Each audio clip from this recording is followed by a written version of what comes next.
nih, apakah di sini ada alumni SBU yang bergabung? Bisa angkat tangan.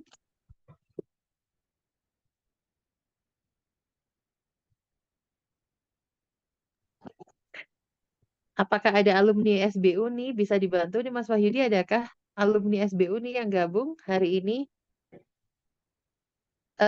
Bu Yulfi, tadi kayaknya ada Bu Yulfi ya. Coba saya cari ya. Mana ya Bu Yulfi ya?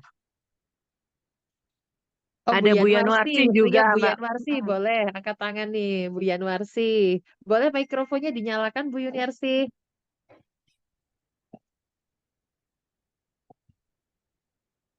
Mas Wahyudi boleh minta tolong dinyalakan mikrofonnya Bu Yuniarsi. Udah, Assalamualaikum udah. Bu Yuniarsi. Waalaikumsalam, Mbak Evi. Assalamualaikum. Waalaikumsalam. Ibu, ini boleh berbagi share pengalamannya bersama SBU, Bu. Ikut keberangkatan apa, Bu, dulu, Bu? Turki Kapadokia. Turki Kapadokia berarti sama Mbak Lara ya, Bu, tour leadernya ya. Nah, sama Mbak Lara. Nah, Bu Yuniarsi sebelum gabung umroh bareng SBU sudah pernah umroh sebelumnya atau baru umroh pertama, Bu? Udah 2 kali. Masya Allah, semoga teman-teman semua ketularan ya. Kayak Bu Yuniarsi ini bolak-balik umroh. Bu, akhirnya kan setelah ikutan umroh plus Kabadokia, ikutan lagi nih umroh umroh plus Mesir ya, Bu ya. Bulan depan ya. Iya, insya Allah. Alhamdulillah, siap. Bu, bisa berbagi pengalamannya tentang mentoring. Menurut Ibu, program mentoringnya SBU ini seperti apa sih menurut Bu Yuniarsi? Sangat membantu ya. Kalau kita belum sama sekali, sangat membantu pokoknya, Mbak. Ya, kalau kita ini enak buat kitanya jadi enak, Mbak Evi. Masya Allah. Jadi Membantu memang memang sekali. mentoring bersama SBU dan Ustadz Daus ini menjadi satu bekal yang sangat berarti banget ya Bu saat keberangkatan umroh tahun lalu ya. Ya, benar, benar Masya Allah. sekali. Terima kasih Bu Yuniarsi udah setia dengan mentoring SBU, sudah gabung SBU untuk yang kesekian kalinya lagi. Teman-teman Ustadz Daus sudah datang di ruang kelas online kita. Eh, Teman-teman bisa menyiapkan alat tulisnya, bisa kita mulai kelasnya dengan segera. Untuk Ustadz Daus, silakan Ustadz, waktu dan tempat saya persilakan.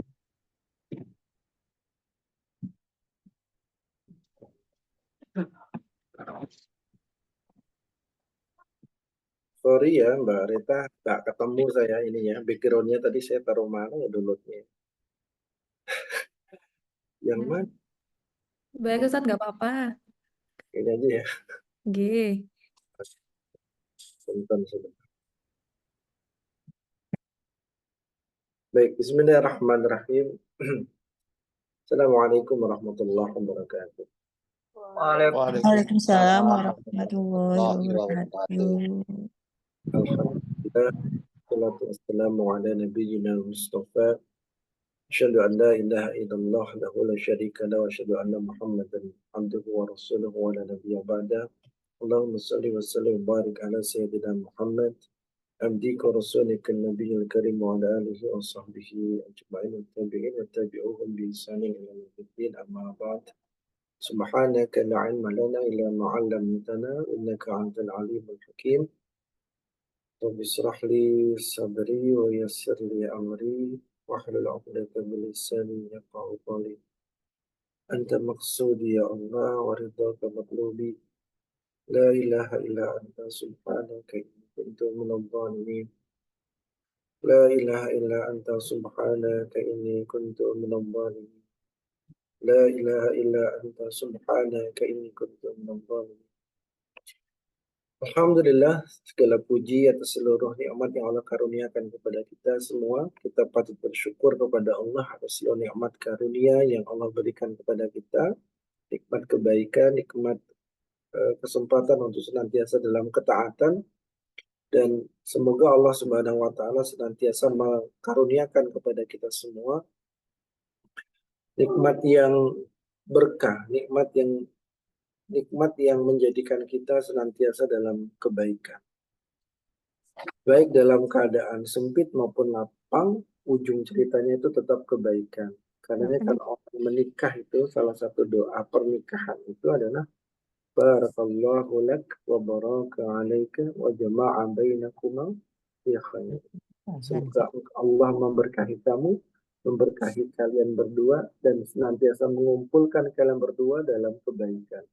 Padahal realitasnya bahwa ketika orang menikah berumah tangga itu keadaannya tidak senantiasa dalam keadaan lapang dan bahagia. Senantiasa ada kelapangan, ada kesempitan, ada masalah, kadang ada ujian, ada cobaan. Tapi kenapa ujung cerita dari doa tersebut wajah bainakuma fi khairin. Semoga Allah senantiasa mengumpulkan kalian dalam kebaikan. Karena kelapangan bisa menghadirkan kebaikan, kesempitan bisa menghasilkan juga kebaikan. Sakit bisa menghantarkan seseorang pada keridhaan Tuhannya, sehat bisa mengantarkan seseorang dalam keridhaan Tuhannya. Kekayaan bisa membuat Allah mencintainya, sebaliknya kemiskinan pun demikian bisa mengantarkan seseorang dalam kecintaan pada Allah Subhanahu wa taala. Tergantung bagaimana meresponnya. Tergantung bagaimana kita kemudian mensikapinya. Nah, kita berharap bahwa semua yang Allah takdirkan, semua apapun yang kita hadapi, ujung ceritanya adalah kebaikan. Kita belajar dari kemarin sesi 1, 2, 3, 4, itu kalau teman-teman bisa memaknai atau mengambil pesan di balik materi yang tersampaikan, semoga teman-teman bisa ngambil itu. Tadi pagi saya mentoring yang terakhir di sesi yang ke-10 tentang pembatal amal. Banyak yang kita review dari sesi 1 sampai sesi kesekian itu tidak semata-mata hanya tentang ibadah haji, umroh, dan baitullah. Tapi di balik materi yang sudah sampaikan, itu jadi bekal buat teman-teman menjalani kehidupan sebenarnya. Menjalani hari-harinya teman-teman. Materi pertama, apalagi materi yang kedua. Masih ingat nggak materi yang kedua? Tentang apa? Tentang 4 hal yang perlu dilakukan sebelum ke Baitullah. Ada mensucikan jiwa. Subbab mensucikan jiwa itu bab yang lama. Kalau dalam materi tasawuf kita sedang membahas tentang kitab Ihya Ulumuddin itu bisa tahunan. Kalau teman-teman membahas tentang kitab Hilyatul Aulia misalkan, itu ada sekitar 24 atau 26 jilid tentang kekasihnya Allah. Kekasih-kekasih Allah itu bisa tahunan. Dan semua itu adalah tema-tema tazkiyatun nufus. Atau kalau teman-teman membaca buku pensucian jiwa Imam Ibnul Qayyim Al-Jauziyah tentang ada awad dawa, itu kitabnya cukup tebal. Itu kalau dibahas bisa 1 semester sampai 2 semester, 1 tahun.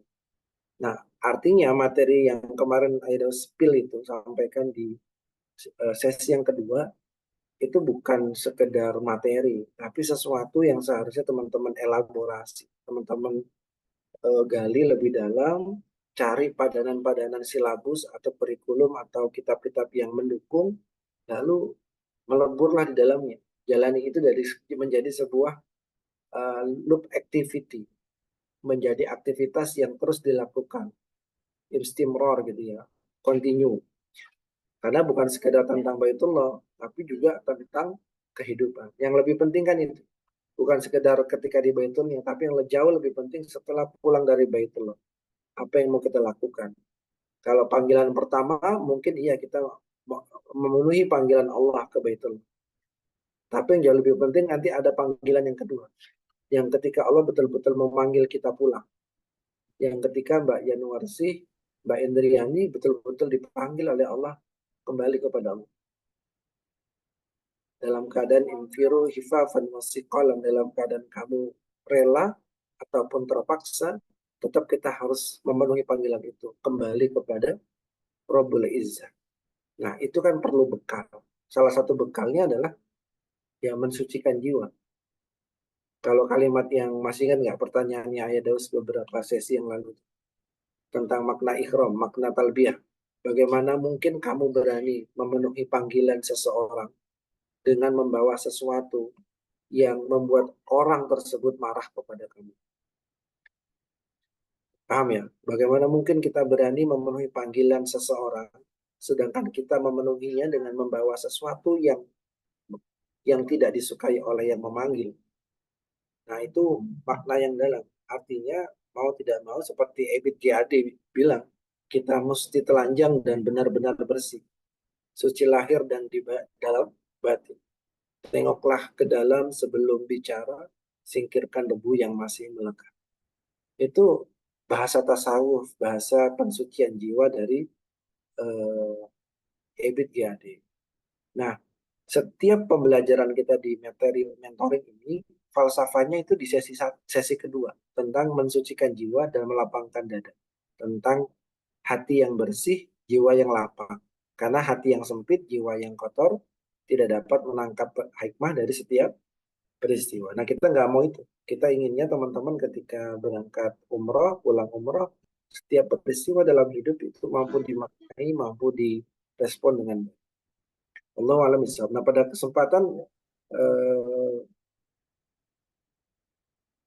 kesempatan malam hari ini kita akan bahas tentang mulai masuk dalam materi manasik ya. Manasik yang pertama tentang ikhram, tentang talbiyah, dan beberapa hal yang mungkin perlu kita bahas. Insya Allah. Nah, siapkan pulpennya, oret-oretannya, nanti kita bisa tanya. Kita langsung masuk materi. Nah, sebelum kita masuk materi tentang ikhram, ada beberapa hal yang seharusnya kita menjadi apa ya, goal setting kita. Ketika Rasulullah SAW bicara tentang umroh, Rasulullah SAW juga dalam hadisnya diriwayatkan oleh Tirmizi dan An-Nasa'i menjelaskan, ikutilah haji itu umrah. Kenapa? Karena al-umrah tidak umrah, dari umrah satu, umrah keduanya itu dia dapat menghilangkan kefakiran dan juga menghilangkan dosa-dosa. Sebagaimana alat peniup besi menghilangkan karat pada besi, emas dan perak. Dan tidak ada balasan bagi pelaku haji yang mabrur melainkan surga. Jadi ini menjadi goal setting bagi kita, bagi mereka yang berangkat haji maupun umrah. Dalam pikirannya itu, dalam top mind-nya dan loop activity-nya, daily activity-nya itu, cuma ada dua. Saya harus ada ini. Apakah kegiatan yang saya lakukan, apakah doa yang saya panjatkan, apakah ibadah yang saya lakukan dapat berimpact kepada dua hal ini. Itu menghapuskan dosa dan menghilangkan kefakiran. Yang pertama, menghilangkan kefakiran. Makna zahirnya ada dua makna zahir. Yang pertama, betul-betul warnanya kuning. Yang pertama, betul-betul dihilangkan kemiskinannya, kemiskinan dari segi maliyah atau harta. Jadi betul-betul diganti infaknya harta teman-teman yang teman-teman infakkan dalam perjalanan menuju Baitullah itu betul-betul Allah ganti. Kalau 10 juta ya Allah ganti betul-betul minimal 10 kali lipatnya. 10 kali 10, 100 juta. Jadi Allah ganti itu. Jadi betul-betul kalau kita menjadi orang yang bermasalah secara finansial, makna dari menghilangkan kefakiran itu bisa jadi betul-betul dihilangkan hambatan finansialnya, belenggu finansialnya dihilangkan. Dibuka keran bisnisnya, dibukakan pintu rezeki dan betul-betul keberkahan, pintu kelapangan. Betul-betul dibukakan oleh Allah. Itu makna yang pertama. Atau yang kedua, makna yang kedua itu dihilangkan secara sifatnya. Sifat fakir. Fakir itu apa sih? Sifat berkekurangan. Kayak tidak cukup. Ini dalam segala aspek. Sudah punya motor, pengen mobil. Sudah punya mobil, dia punya mobil nih. Katakan mobilnya Avanza Veloz gitu. Lalu tiba-tiba anaknya masih kecil, main coret-coret, lalu tanpa sadar mencoret cat dinding, cat mobil kita, cat bodi mobil kita. Lalu kemudian kita jadi marah, jadi merasa kayak, aduh kok digituin toh gitu, ya Allah nah, gitu. Mulai kita kemudian marah dan, nah itu termasuk sifat fakir. Karena kita tidak melihat mobilnya, tapi yang kita lihat apa? Baretnya, goresannya. Sama dengan sifat fakir ini, misalkan teman-teman sudah diundang haji dan umrah, lalu berkeluh kesah tentang hotelnya yang jauh. Wah, hotelnya pakai shuttle nih. Wah, hotelnya makanannya nggak enak nih. Wah, hotelnya AC-nya nggak dingin nih. Nah, sifat fakir itu sangat erat dengan berkeluh kesah. Nah, sifat fakir itu membuat orang lain berkeluh kesah, senantiasa pinter melihat kekurangan. Itu bahasanya gitu. Jadi orang yang punya sifat fakir itu, yang dalam batinnya masih fakir itu, dia senantiasa pinter melihat kekurangan. Nah, itu Allah hilangkan sifat itu. Jadi nanti kalau sudah pulang dari haji dan umrah, itu hatinya qanaah, lapang dada, nerimo, senantiasa dapat menikmati apapun yang Allah beri. Apapun yang Allah beri nikmatin. Dia sudah dikasih nih, dikasih lontong sayur. Lontong sayur ada sambalnya, lalu biasanya pakai telur ya, pakai telur separuh. Terus kita masih mikir tuh, coba kalau ada bawang goreng ya, ini lebih sedap. Lah, yang dia cari bawang gorengnya yang nggak ada, ya kan? Padahal di situ ada lontongnya, ada sayurnya, sayur santannya, ada telur separuhnya, telur rebusnya, ada sambalnya. Sudah cukup seharusnya. Tapi ya itulah sifat fakir itu, pintar melihat kekurangan. Yang dilihat adalah apa? Bawang gorengnya. Wih, kalau kasih bawang goreng lebih sedap nih ya Mbak. Nah, hati-hati dengan sifat-sifat seperti itu. Nah, ketika kita umroh, hal seperti itu insya Allah, ya kalau kita sadari dan akui, Allah akan hilangkan. Itu yang pertama ya. Nah, teman-teman semoga dapat dua-duanya. Sifat fakirnya itu Allah hilangkan dan Allah tambah hartanya. Allah tambah hartanya, Allah ganti gitu. Dan ini sudah banyak ceritanya ya, yang kayak begini sudah banyak. Dibukakan pintu-pintu kebaikan, pintu rezeki dan sebagainya. Semata-mata bukan karena harta itu lebih baik buat dia, bukan begitu cara sudut pandangnya adalah kalau dia tidak diberikan harta yang lebih sebagaimana yang ia pinta, khawatirnya ia akan jatuh ke dalam kekufuran. Jadi dalam surah Asy-Syura itu begitu. Aku beri ia kekayaan karena aku khawatir kalau ia aku uji dengan kemiskinan, ia akan menjadi orang yang kufur. Aku beri ia kemiskinan daripada kekayaan karena aku khawatir kalau aku berikan kekayaan kepadanya, ia menjadi orang yang kufur. Jadi pemberian miskin dan kaya, harta berlimpah atau yang berkekurangan, ujung ceritanya itu cuma itu. Dia menjadi pribadi yang kufur atau syukur gitu. Ya, orientasinya kepada penghambaan dirinya sebagai seorang hamba kepada Tuhan. Yang kedua, ya, yang ada di top mind kita ketika kita mau berumrah adalah bahwa umrah itu dari umrah satu ke umrah berikutnya itu menghapuskan dosa-dosa. Sebagaimana kalau kita melihat ada besi yang ada karatnya lalu dipanaskan lalu diketok itu rontok semua. Kotoran-kotoran karat itu rontok semua.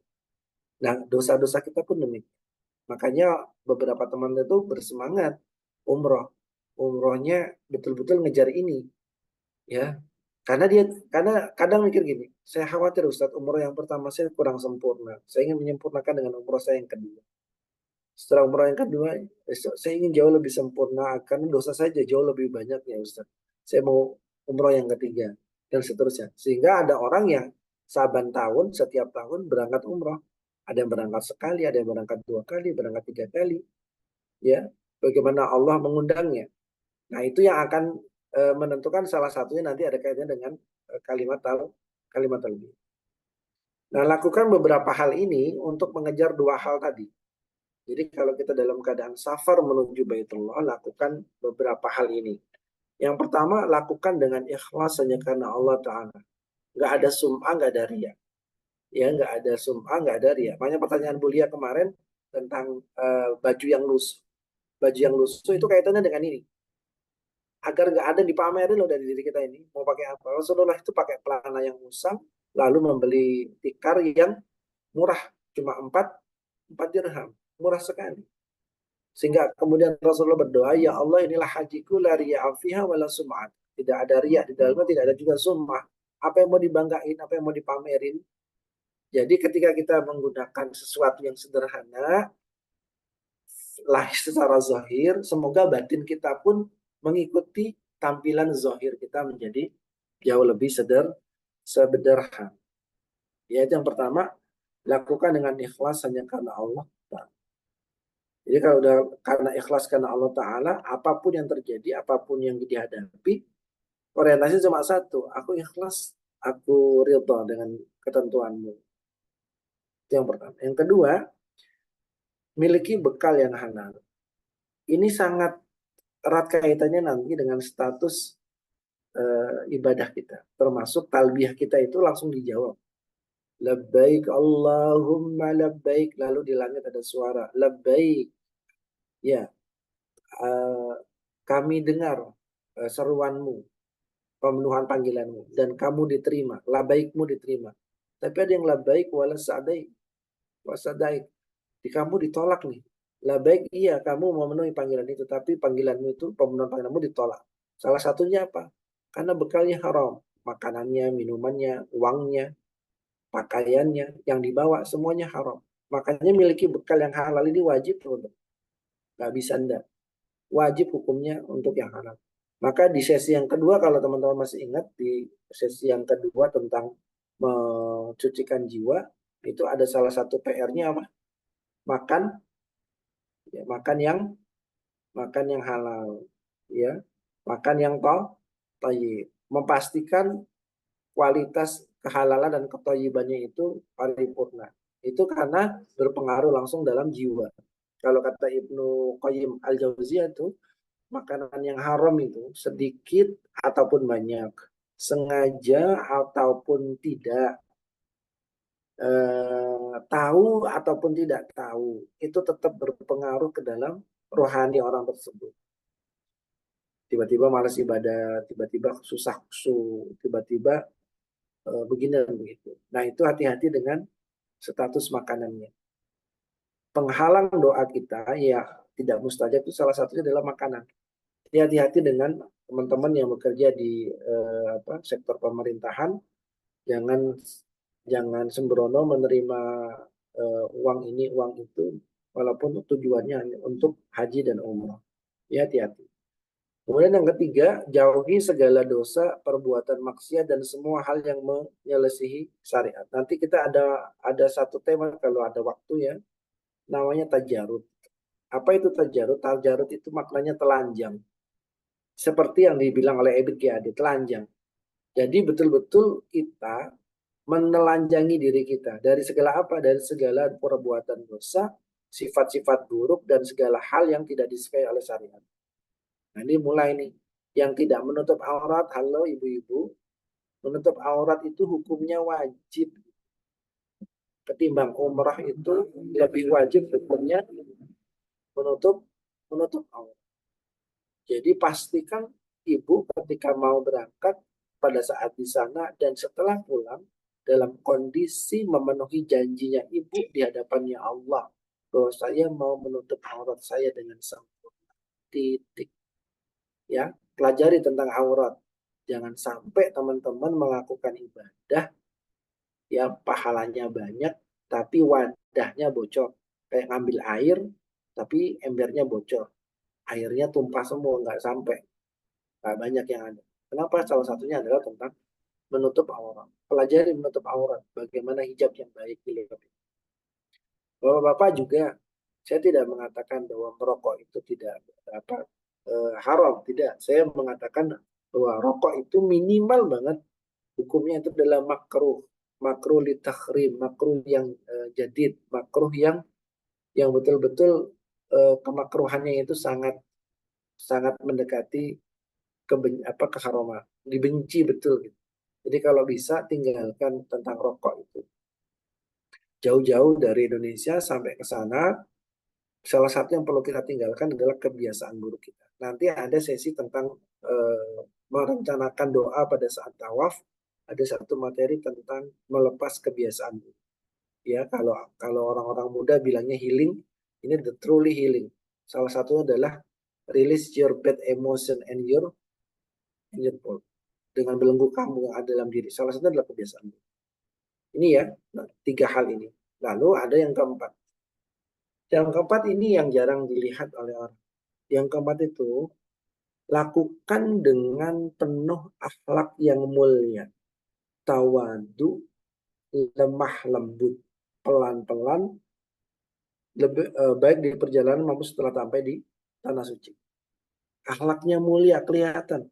senyumnya, cara ngomongnya, gerak-geriknya, cara menyapanya, cara berjalannya, cara ngangkat kursinya, meletakkan kopernya, memberikan kopernya, memberikan kunci, memanggil temannya, lakukan dengan penuh akhlak yang mulia.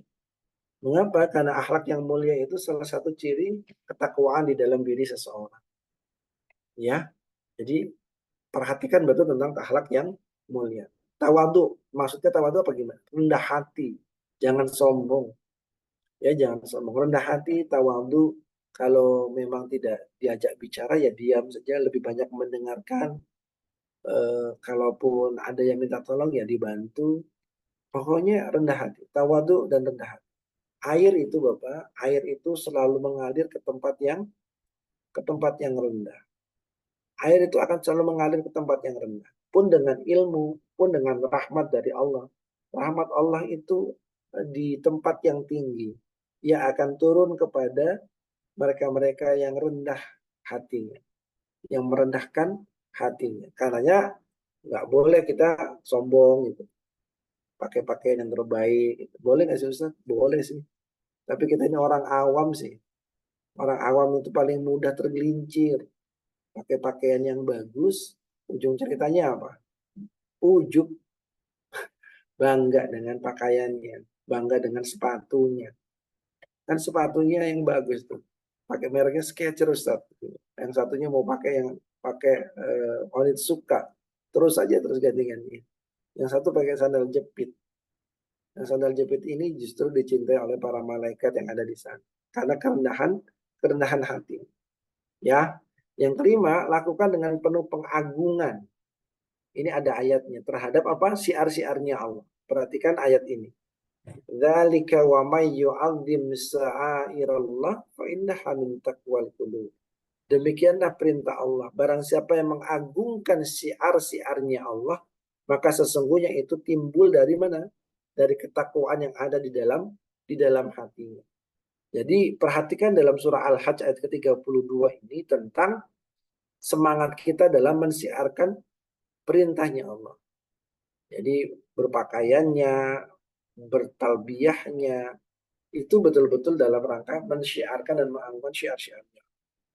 Insya Allah demikian ya. Jadi jangan leda-lede, jangan kayak lemes gitu. Jalan sa'inya semangat. Tawafnya juga bersemangat. Lakukan dengan penuh pengagungan. Enggak menyepelekan. Oh gampang kok sa'i gitu. Itu termasuk menyepelekan. Ya kalau pengagungan iya kita akan sa'i ini Masya Allah hikmahnya. Nah kita pelajari tentang itu. Itu namanya kita mengagungkan syiarnya Allah. Nah yang terakhir yang keenam, kalem aja. Kalem aja. Tenang, nggak usah buru-buru.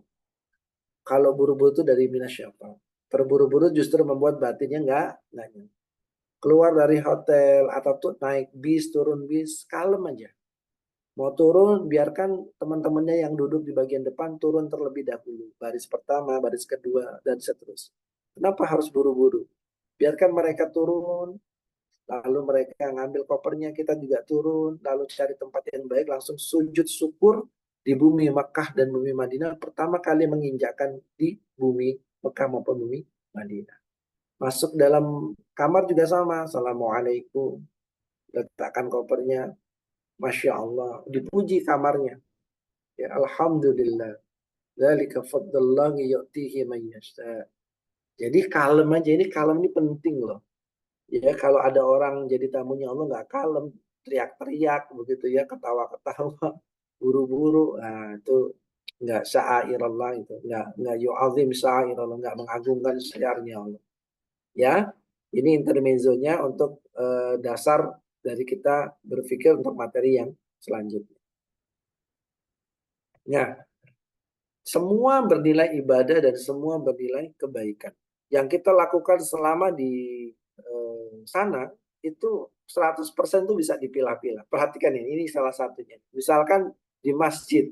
Ketika kita ada di masjid itu apa yang kita lakukan Ustaz? Ada tawaf wajib, tawaf sunnah, ada i'tikaf, sholat wajib, sholat sunnah, ada munajat, ada taubat, istighfar di dalamnya, sayyidul istighfar, ada sholat taubat, ada sujud yang lebih lama. ada zikir, ada salawat, ada baca Quran, ada macam-macam. Ada ibadah mahdhah yang kita lakukan selama di masjid. Mungkin menguasai sekian 55% lebih. Waktu kita ada di masjid. Kalau kemarin kita ngelihat sekitar 10 jam ya. 6,5 jam itu dari sebelum berasar sampai setelah isya, hitungannya 6 jam. 6 jam setengah mungkin. Ya. Lalu sebelum subuh sampai setelah subuh 3 jam. Ada waktu sekitar 9 jam. Ya, ada waktu sekitar 9 jam yang kita lakukan betul-betul i'tikaf di dalam masjid. Ketika di hotel Ustadz sama di kamar hotel, kalau di kamar bisa tilawah, bisa zikir, bisa berdoa juga, membantu temannya, mengambilkan makanan ketika di restoran, menyapa di lift, assalamualaikum, waalaikumsalam. Tersenyum sama temannya, sama saudara yang belum dikenal, assalamualaikum, waalaikumsalam. Ambil sampah, beresin tempat tidur, beresin piring di meja makan, membantu waitersnya untuk membersihkan meja dimakan, tidak berlebihan ketika ngambil makanan dan macam-macam. Itu semua kebaikan, bukan tidak kebaikan, itu kebaikan. Itu ada di hotel dan semua dikalikan 100.000 kali lipat. Kalau di Mekah 100.000 kali lipat. Di tempat lainnya Ustaz, lagi di mana? Lagi di pelataran haram, lagi di jalan, lagi di mana? Di tempat pembelanjaan, mungkin lagi di kafe, mungkin ada di toilet. Ya banyak tempat yang bisa dilakukan kebaikan-kebaikan itu. Mengucapkan salam, menuntut ilmu, memberi sedekah, berkenalan, atau mengut sampah. Banyaklah yang bisa kita lakukan. Jadi semua, every time, everything, everywhere itu bisa dilakukan ibadah dan kebaikan. Jadi Masya Allah kalau teman-teman melakukan ini semoga Allah berikan kebaikan dalam hari-hari teman-teman selama di Makkah dan Madinah. Nah, sekarang kita akan masuk dalam tentang niat dan ihram. Tapi sebelumnya kita bicara tentang umrah. Besok kita akan lebih detail lagi tentang umrah. Umrah itu apa sih, Ustaz? Umrah itu perjalanan yang menuju Baitullah, ziarah kunjungan kita ziarah menuju Baitullah yang niatnya untuk beribadah. Nah, umrah itu ada rukunnya. Ya, jadi umrah itu ada rukunnya. Rukun umrah. Masih ingat ada rukun umrah? Ada yang bisa bantu? Apa saja rukun umrah itu yang pertama? Nih, ada niat. Di dalamnya ada ihram. Lalu ada apa lagi? Ada tawaf. Kemudian ada apa lagi? Sa'i. Sa'i. Kemudian apa lagi? Tahalul. Tertib. Kemudian apa yang terakhir? Tertib. Jadi kalau nggak tertib nggak boh. Nggak boleh. Jadi ada niat, tetap, saya tahalul dan tertib. Niat dan ihram. Dalam proses kita berniat, niat itu nanti kita lakukan yang namanya di miqat. Ketika kita berniat, kita lakukan niat ini pada saat kita ada di miqat. Miqat itu apa Ustaz? Miqat itu tempat yang telah ditetapkan secara syarak untuk menjatuhkan niat ketika kita mau ibadah haji maupun umrah. Nah, miqat itu banyak. Ada Ya'lamlam, ada Zulhulaifah, ada Qarnul Manazil, ada Zatul Irkin. Banyak, ada beberapa tempat yang memang sudah ditetapkan secara syarak untuk menjadi tempat miqat. Kalau teman-teman nanti dari Indonesia turunnya langsung ke Mekah, langsung melaksanakan ibadah umrah, biasanya teman-teman melakukan miqatnya di Ya'lamlam. Ketika teman-teman masih ada di dalam pesawat, di atas, maksudnya di dalam pesawat tuh ketika pesawat masih di langit, di angkasa ya, belum mendarat. Ketika masih di dalam pesawat, teman-teman melakukan miqat karena nanti pesawatnya melewati area Ya'lamlam dalam keadaan yang sangat singkat, hanya hitungan menit. Apakah pada saat itu kita melakukan miqatnya sama seperti kita di darat, Ustaz? Mirip tapi ada perbedaan. Di mana perbedaannya? Kalau di darat teman-teman misalkan di Zulhulaifah. Kalau teman-teman dari Madinah ngambil miqatnya di Zulhulaifah, di sebuah masjid yang dinamakan Bir Ali. Itu teman-teman bisa wudhu, bisa mandi ihram sempurna, lalu teman-teman bisa sholat sunnah ihram 2 rakaat. Tapi kalau di dalam pesawat, hal-hal seperti itu sangat terbatas. Sehingga ketika ada di dalam pesawat yang kita lakukan hanya membaca niat untuk berihram. Apa niatnya? Labbaik Allahumma umratan. Ya labbaik Allahumma umratan. Saya nanti besok saya berikan slide-nya. Kita ulang lagi karena malam hari ini saya cari slide-nya nggak ketemu. Labbaik Allahumma umratan. Ya Allah, aku datang memenuhi panggilanmu untuk melaksanakan ibadah umrah. Nah, mikotnya di mana? Tergantung teman-teman. Kalau di pas turunnya di Madinah, di Zulhulaifah. Kalau turunnya nanti langsung ke Mekah, mikotnya di Ya'lam dalam status kita sudah berniat, maka jatuhlah yang namanya larangan ihram. Ihram itu apa sih? Larangan, pengharaman, pentidakbolehan. Sama kayak kita sholat namanya ada takbiratul ihram. Maknanya adalah takbir yang setelahnya mengharamkan semua apapun yang dapat membatalkan sholat. Jadi kalau sudah takbiratul ihram nggak boleh ngomong. Kalau sudah takbiratul ihram nggak boleh tolak-toleh, nggak boleh sembrono karena sudah memulai sebuah ritual ibadah yang namanya salat. Itu namanya takbiratul ihram. Jadi ihram itu larangan bahwa kita sudah masuk dalam status mau melaksanakan ibadah umrah, maka berlakulah larangan-larangan yang telah ditentukan oleh syariat. Salah satunya ya teman-teman, ketika kita sudah berikhram itu, yang pertama memang kita tidak boleh memakai pakaian berjahit. Fix ini ya, tentang pakaian itu teman-teman harus pakai kain ikhram yang bapak-bapak. 2 lembar. Kain putih tanpa berjahit 2 lembar. Nah, jangan dikasih pewangi. Masih ingat nggak di video TikToknya Ayah Daus di edukasi umroh beberapa waktu yang lalu? Itu jadi polemik. Memang sengaja dibuat polemik agar kemudian terjadi diskusi. Ustadz, kata Ustadz, saya nggak apa-apa kalau kita kasih wangi-wangian, yang penting belum berikhram. Ya nggak apa-apa. Kalau sebelum berikhram, teman-teman belum menjatuhkan niat, boleh kita pakai wangi-wangian. Boleh, nggak apa-apa, pakai wangian. Tapi wangi-wangiannya diletakkan di mana? Atau disemprotkan di mana? Kalau di badan, boleh, malah sunnah. Mandi, keramas, pakai sabun yang wangi, pakai deodoran, kemudian pakai wangi-wangian sangat wangi. Boleh? Boleh. Tapi statusnya di badan. Bukan di kain ihramnya. Ya. Meskipun nanti ada pendapat yang lain mengatakan boleh disemprotkan di kain ihramnya, boleh. Tapi kalau sudah dia berniat, maka ketika ia melepaskan ihramnya, lalu ia mengenakannya kembali, maka ia kena dam. Contoh, ya, ini kajian fikih. Misalkan gini, teman-teman pakai kain ihram, kemudian dikasih wewangian. Dikasih apa tuh namanya? Dikasih semprot sana, semprot sini. Lalu kita ke toilet, mau buang air. Karena mau buang air, pakaian ihram kita copot kan? Setelah selesai buang airnya, kita pakai lagi. Nah, itu jatuh, kena dam. Kenapa? Karena kita menggunakan pakaian yang ada wewangian. Jadi, lebih baik sejak awal kain ihramnya atau gamisnya atau pakaian yang hendak digunakan untuk umrohnya itu bersih dari yang namanya wewangian. Ya, jadi wewangian. Sehingga cara mencucinya pun harus berbeda. Siapa yang mau menjelaskan cara mencuci pakaian ihram? Yang benar. Ayo, satu aja. Siapa yang mau menjelaskan? Mbak Reta? Belum, Ustadz. Ayo Mas sih, Ibu Bapak silakan. Mas Ari? Dengan Nah, nggak usah. dialiri air. Nah, saya mau sebut Mbak Lara aja. Nah, Mbak Lara jelasin. Nah, dirimu sudah ikut berapa kali menonton? Jelasin Mbak Lara. Bagaimana Mbak Lara? Bagaimana? Ayo Mbak Lara. 1, 2, 3. Saya kan nggak pakai kain ihram, Pak Ustadz. Oh, ya kan, tapi tahu kemarin dijelasin.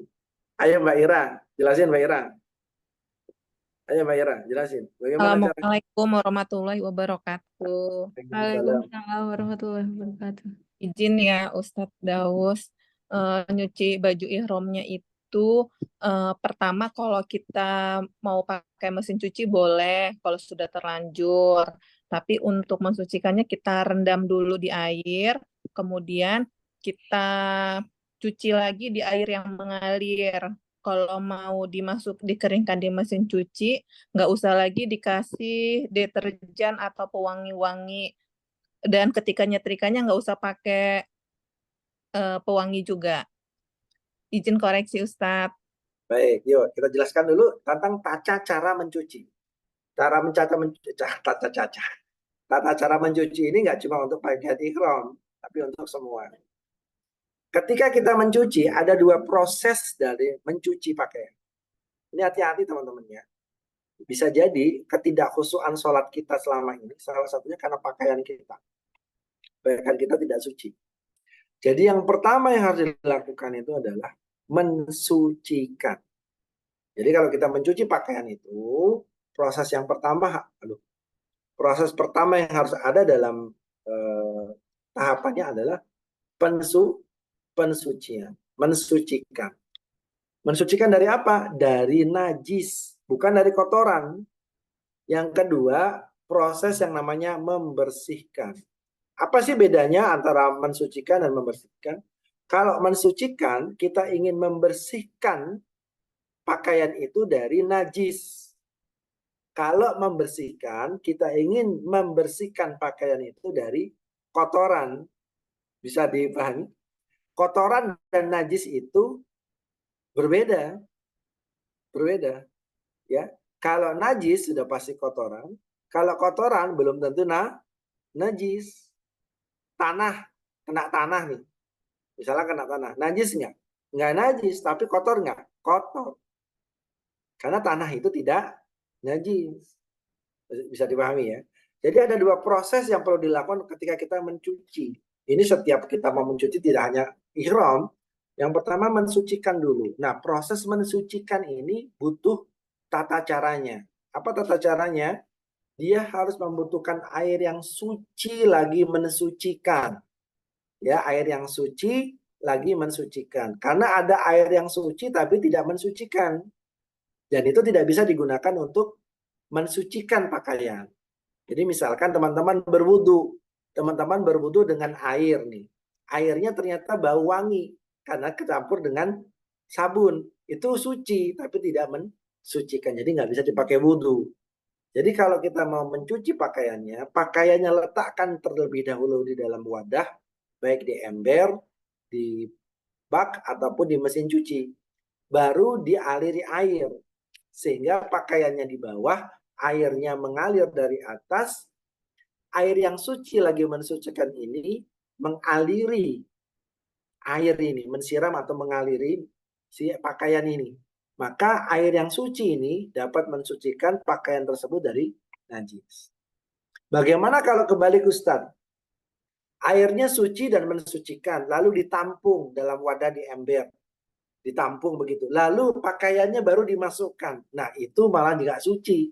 Air yang tadinya suci lagi mensucikan, ketambahan pakaian kita yang mungkin ada najisnya, pakaian yang suci, air yang suci lagi mensucikan tadi berubah menjadi air yang tercampur dengan najis, sehingga airnya menjadi najis. Paham ya? Jadi kalau kita sedang mensucikan, mencuci pakaian, tahap pertama tahap ini dulu. Sucikan terlebih dahulu. Masukkan pakaiannya, lalu siram dengan air, lalu giling. Di prosesnya giling tanpa dikasih deterjen. Karena kita ingin air yang suci tadi kan syaratnya tidak berbau, salah satunya ya, tidak berwarna, tidak berbau. Nah, suci deh dia. Setelah itu suci ya sudah dikeluarkan, di drain, keluar airnya, proses pertamanya sudah selesai. Pakaian kita sudah suci. Sudah selesai, langsung mau dibilas nggak apa-apa, sudah suci, nggak ada masalah. Masuk misalkan dikasih air lagi dibilas biar suci, biar bersih, boleh nggak apa-apa. Tapi kalau teman-teman pengen masuk proses yang kedua, kita mau pakai prosesnya dibersihkan sekalian Ustadz. Silakan teman-teman lakukan seperti tadi, pakaiannya dikasih air, lalu dikasih deterjen. Deterjen itu fungsinya untuk membersihkan kotoran. Deterjen ada dua ya, deterjen yang bentuknya cair maupun bentuknya padat. sama-sama deterjen. Tapi fungsi dari deterjen adalah membersihkan lemak dan kotoran yang menempel dalam serat kain. Nah, itu namanya deterjen. Nanti kita belajar proses kimianya. Tapi fungsi dari deterjen itu membersihkan. Jadi kalau tahap pertama sudah suci, lalu tahap kedua dibersihkan pakai sabun, nggak apa-apa. Digiling, keluar kotorannya, ya berarti sudah suci, sudah bersih. Masuk tahap ketiga, tinggal dibilas saja. Dibilas, kasih air kembali, mau bilasan 1 kali, mau 2 kali, silakan, nggak ada masalah. Selesai. Nah, yang jadi perkara itu kalau pakaian ihram sudah suci, sudah bersih, sudah dibilas, ditambah tahap yang terakhir. Apa itu? Diwangikan. Caranya dikasih deterjen pewangi, Molto lah, dikasih apa tuh? Dove, atau dikasih yang gitu-gitu lah, yang wangi-wangi itu ya. Dikasih ke situ. Sehingga prosesnya nambah. Disucikan, dibersihkan, diwangikan. Nah, kalau diwangikan pakaiannya menjadi wangi. Statusnya wangi. Nah, kalau sudah wangi seperti itu, ulama berpolemik, berbeda pendapat. Bolehkah seperti itu dipakai orang berihram? Banyak ulama yang mengatakan dia harus dicuci ulang agar hilang wanginya. Atau pendapat yang kalau wanginya hanya samar, lalu dibiarkan di lemari, lalu hilang wangi itu, maka tidak apa-apa. Ya. Tapi kalau yang repot itu adalah wanginya nempel terus. Wanginya nempel terus. Nah, kalau bisa dicuci ulang. Dibilas, bersih, ya sudah selesai. Clear. Sehingga kita pakaiannya clear. Yang ibu-ibu juga sama, gamisnya juga begitu proses. Ya, jadi pakaian ihram. Ustadz yang kemarin gimana? Saya nggak begitu, nggak apa-apa. Yufanhu, dimaafkan, dimaklumi karena kemarin nggak tahu. Kenapa nggak tahu? Karena nggak belajar. Nah, yang nggak belajarnya itu yang nggak dimaafkan. Dimarahin itu sama agama. Kenapa nggak tahu, nggak belajar? Nggak bisa. Bukankah banyak kamu sudah niat mau ihram, mau umroh, harusnya kamu belajar gitu. Jadi kalau niat alasannya nggak belajar itu nggak boleh. Ya, alasannya saya nggak ikut mentoring, kan sudah ada mentoring, saya pas lagi gak ikut. Lah kenapa nggak ikut?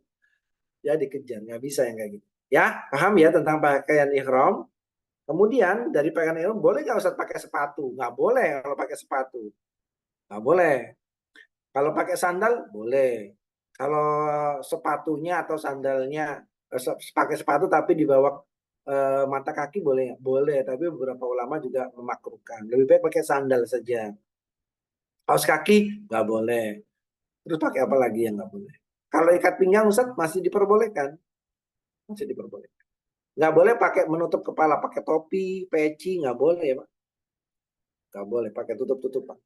Kemudian yang ibu-ibu juga nggak boleh pakai niqab, nggak boleh pakai masker, nggak boleh pakai kaos tangan. Tangannya dibuka, wajahnya dibuka.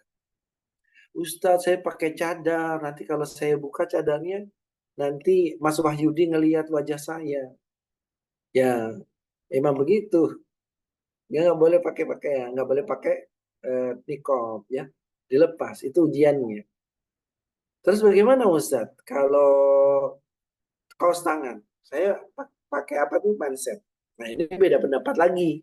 Kalau Ustadz ikut pendapat jumhur ulama yang disebut dengan telapak tangan itu ya, yang disebut dengan tangan itu ya ini nih, telapak tangan bagian depan ini telapak tangan, ini punggung tangan, dua-duanya harus terlihat. Maka sepakat para ulama itu yang namanya yang boleh terlihat itu telapak tangan atas, telapak tangan dalam, yang luar dan dalam. Tetapi di beberapa pendapat ulama yang lain juga mengatakan yang namanya telapak yang boleh dilihat itu ini doang. Makanya kan ada tambahan mindset ya, mindset kayak mau kenal itu jangan sampai ke sini. Tapi kalau Ayah Daus pribadi dengan rombongan pakai jumhur ulama yang batasnya dari lengan ini, dari pergelangan, sudah yang ini boleh terlihat. Ini boleh terlihat. Jadi pakai mindsetnya cuma sampai pergelangan. Itu ya, insya Allah. Jadi yang keempat nggak boleh pakai sarung tangan. Kemudian memakai wangi-wangian boleh nggak Ustaz? Nggak boleh, kecuali sebelum ihram. Boleh nggak pakai minyak rambut? Nggak boleh, kecuali sebelumnya. Kalau sebelum ihram pakai minyak kepala, apa tuh minyak rambut boleh. Tapi kalau sebelumnya nggak boleh. Ya, Itu tentang ihram. Kemudian yang nggak boleh lagi apa Ustaz? Yang nggak boleh motong kuku. Nggak boleh gigit-gigit ya. Ibu, kalau bawa anak remajanya, biasanya putri nih, anaknya itu gigit-gigit, ya, kukunya digigit. Makanya potong kuku sebelum berangkat umroh. Nggak boleh potong rambut. Nggak boleh. Cabut-cabut Ustaz. Nggak boleh. Ini sambil melintir-melintir jenggot gini. Tiba-tiba cabut. Ya, hati-hati, jangan. Ya, nggak boleh berburu binatang buruan. Apa yang dimaksud dengan berburu? Kalau di dalam hadis Imam Bukhari itu ada penjelasan yang dimaksud dengan berburu itu adalah mengganggu atau menakut-nakuti hewan dari tempat berlindungnya.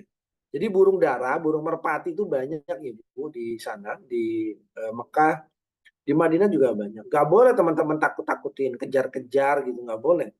Demi mendapatkan video dan foto yang bagus, kejar gitu ya. Biar kayaknya estetik. Gak boleh ya. Kucing lagi enak-enak makan, kemudian dikagetin. Terus dia kaget. Gak boleh. Ya, jangan iseng deh. Jangan iseng. Jadi nggak boleh memburu binatang, artinya menakut-nakuti binatang yang ada di sana. Burung, kucing, apalagi mungkin ada hewan-hewan yang lain. Bagaimana dengan nyamuk Ustaz? Ya nggak apa-apa lah. Kalau nyamuk itu nggak perlu dipukul juga, nanti diusir saja. Semut diusir saja lah, nggak perlu dipotong. Jangkrik Ustaz, kan banyak jangkrik. Ya biar kalau keinjak ya namanya juga saking banyaknya. Tapi kalau bisa dihindari ya dihindari. Nggak apa-apa. Nggak boleh memotong atau menyabut pokok pohon di sana. Nyabut rumput nggak boleh. Motong dahan, motong daun nggak boleh. Nggak boleh ya Pak, iseng-iseng berhadiah. Itu hadiahnya kambing Pak. Kena nanti Bapak, kena 1 ekor kambing. Nggak boleh. Nggak boleh melakukan mukadimah persetubuhan. Bercumbu maksudnya. Lagian aneh-aneh juga ya. Ini yang berangkat sama suami istri ya. Kalau naik bis, kan jauh tuh Mekah, Madinah, Mekah. Kalau jauh, udah deh pisah dulu. Aneh-aneh ntar. Ntar aneh-aneh awalnya nggak ada niat, tiba-tiba ada. Jadi hati-hati dengan melakukan muqaddimah persetubuhan atau bercumbu kabul. Ya ini yang 18 tahun ke atas ya, yang sudah nikah, yang belum nikah dengerin aja. Nggak boleh juga, ya bersetubuh jelas nggak boleh. Nggak boleh juga menikah, melamar, menerima lamaran, nggak boleh. Ya jadi itu larangan-larangan ihram. Kayaknya ringan sih, kayaknya mudah gitu. Tapi jangan salah, kalau kita tidak melibatkan Allah, kita tidak mendapatkan taufik dari Allah, kita menyepelekannya, itu tidak ada di dalam diri kita mengagungkan status ihram ini. Maka banyak orang yang kayak mengabaikan gitu ya, gampang lah gitu, oh cuma gitu doang, ya cuma gitu doang. Ini dia tidak dapat maknanya, akhirnya dia melanggar beberapa larangan ihram tanpa dia sadari. Nah itu yang bahaya. Ini tentang kejujuran, lalu kita tawakal kepada Allah. Alhamdulillah. Kemudian yang tidak boleh terlupakan setelah kita berihram, ini cara memakai kain ihram ya. Ini kalau pas lagi kita di sana diajarin deh. Kalau sekarang Aida nggak bisa ngajarin. Tapi lihat di dalam video-video di YouTube, di TikTok banyak tentang bagaimana cara memakai izar atau kain sarung dari ihram. Insya Allah ya. Tapi yang kita perlu ingat adalah tentang proses talbiyah. Saya lupa ada di slide mana. Tentang talbiyah. Talbiyah apa? Talbiyah itu adalah apa talbiyah? Memenuhi panggilan Allah. Talbiyah. Talbiyah itu tidak sekedar iya, labaik itu enggak. Tapi talbiyah itu lebih daripada itu. Labaiknya itu adalah iya saya penuhi panggilanmu ya Allah. Lalu bersegera mendatanginya. Sebagai bentuk ketundukan seseorang kepada yang memanggil. Itu namanya talbiyah. Jadi ketika kita memaknai talbiyah seperti itu, ketika mengucapkan labbaik Allahumma labbaik, labbaik la syarika laka labbaik, itu penuh dengan pemaknaan. Labbaik la syarika laka labbaik. Aku penuhi panggilanmu ya Allah, aku mohon ampun kepadamu, setelah ini tidak ada lagi la syarika lak. Tidak ada sekutu bagimu. Selama ini aku memenuhi seruan yang namanya harta, yang namanya jabatan. Selama ini aku memenuhi panggilan hasratku sebagai seorang karyawan. Kepada siapa? Atasannya. Aku memenuhi panggilanmu sebagai seorang warga. Jadi panggilan-panggilan itu dalam dunia ini banyak. Panggilan berupa harta yang manggil-manggil kita. Ayo ambil aku, ambil aku. Ya, Allah bilang sama kita, Reta, sabar dan maafkan orang yang berbuat salah. Itu kan seruannya Allah. Seharusnya kita gimana? Baik ya Allah. Baik ya Allah. Aku penuhi seruanmu. Kita ambil sabarnya, kita maafin orang yang berbuat salah. Tapi maknanya ternyata kebalikan kan faktanya.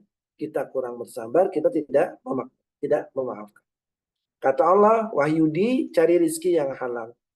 Kerja yang benar. Kerja yang bersungguh-sungguh demi mendapatkan nafkah untuk keluargamu.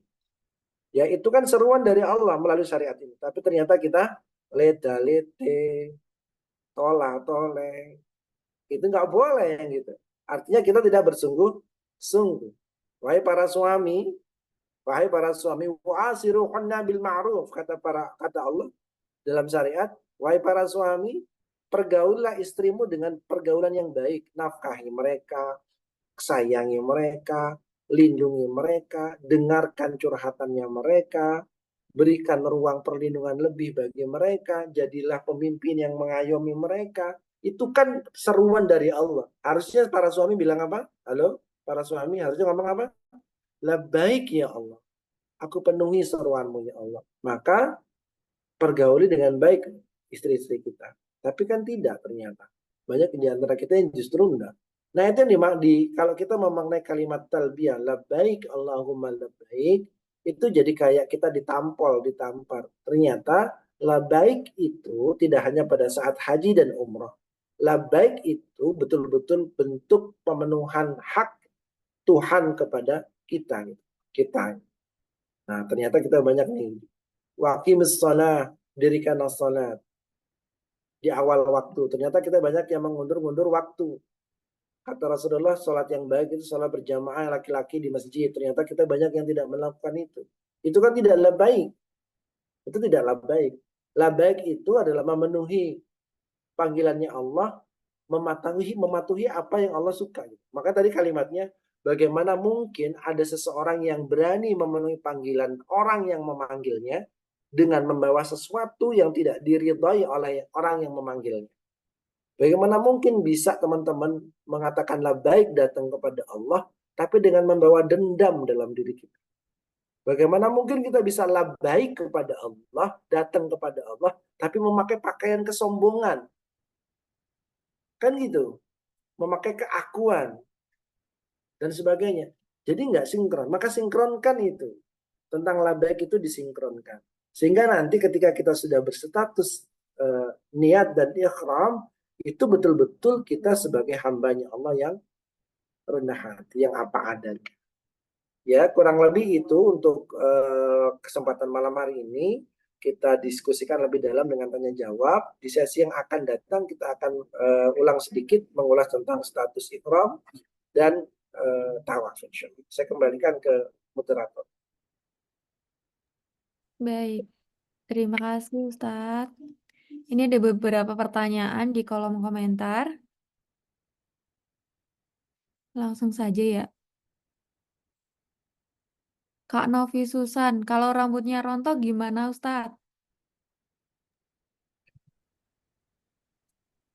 Sebentar ya, saya minum dulu. Oh enggak, silakan Ustadz, monggo. Kalau rambutnya rontok, kalau rontok itu kan sifatnya tidak sengaja. Rontok itu kan tidak sengaja. Kalau mencabut ada niat kesengajaan. Jadi dua hal yang berbeda. Ya, jadi Baik. boleh kalau rontok nggak ada masalah. Apalagi rambutnya rontok, makanya pakai penten ya. Oke. Selanjutnya ada Kak Ibnu Fajar, silakan. Kalau ada pertanyaan boleh dihidupkan mic-nya. Ya, bismillahirrahmanirrahim. Assalamualaikum warahmatullahi wabarakatuh. Ustadz, Waalaikumsalam warahmatullahi wabarakatuh.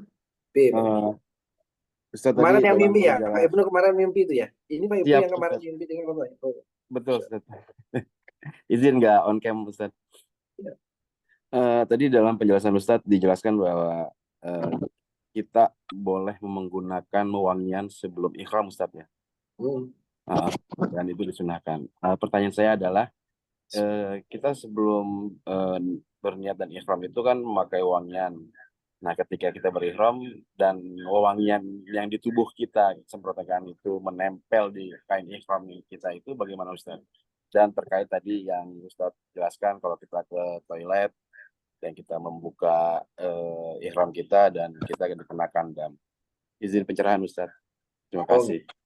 Ya, hakikatnya yang pertama kali dilakukan kepada wangi-wangian itu. Kalau wangi-wangian itu diaplikasikan kepada tubuh, maka hukumnya kepada itu, bukan kepada bagaimana nanti kalau statusnya nempel. Nah, kalau nempel itu tidak sengaja, ya tidak menyengaja sehingga tidak mengapa. Jadi silakan lakukan. Rasulullah pakai wangi-wangian di badannya itu, Rasulullah pakai bagian, kemudian baru memakai pakaian ihram.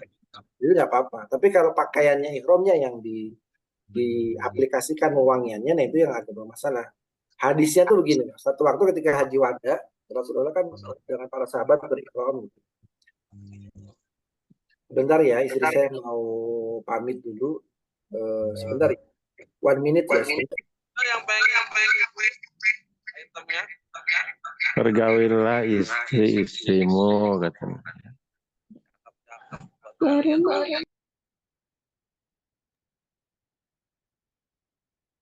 Afwan ya, karena istri saya lagi mau berangkat ke tempat kerja, jadi pamitan. Jadi kalau dulu tuh Rasulullah dengan pakaian ihramnya lalu melihat sahabat ada yang pakai kainnya itu terpercik waros dan ja'faron. Waros dan ja'faron itu kayak wangian dari tumbuh-tumbuhan yang ada warnanya. Kalau pakai ja'faron kan wangi banget ya, wangi banget lah.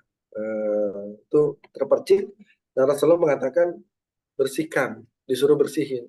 Nah itu makanya para ulama mengatakan kalau pakai pakaian ihram jangan dikasih wewangian, nggak boleh gitu.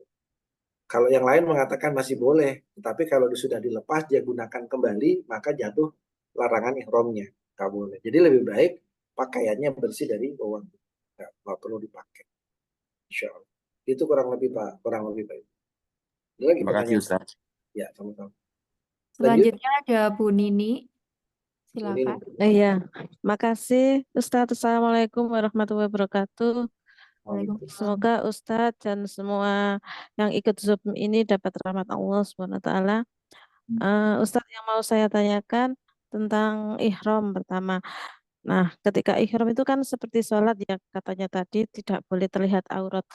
Nah, ketika biasanya kita perjalanan dari Madinah ke Mekah itu kan lama ya Ustadz ya, sekitar 5 jam kalau naik bis.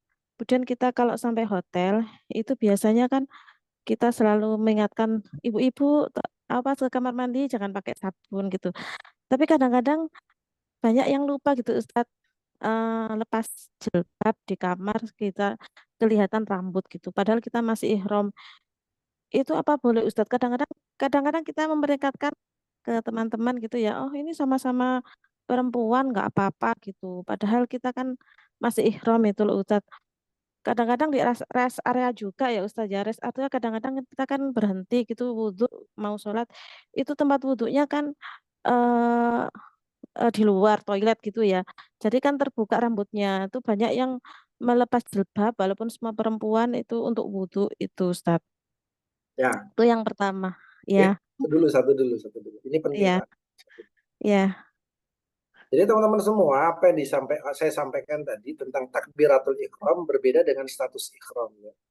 Ihram itu adalah pengharaman. Jadi artinya kalau kita sudah takbiratul ihram, artinya takbir kita itu takbir yang mengharamkan segala sesuatu yang dapat membatalkan sholat kita. Jadi namanya takbiratul ihram. Jadi kalau udah takbiratul ihram nggak boleh ngomong.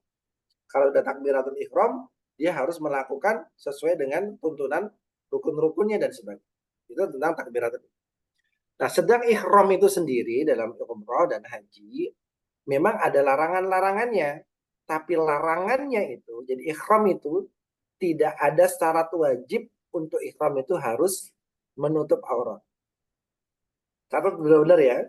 Tidak ada larangan dalam ihram itu harus tertutup aurat. Tertutup aurat itu adalah kewajiban yang melekat kepada setiap muslimah, baik dia berihram ataupun tidak. Paham ya?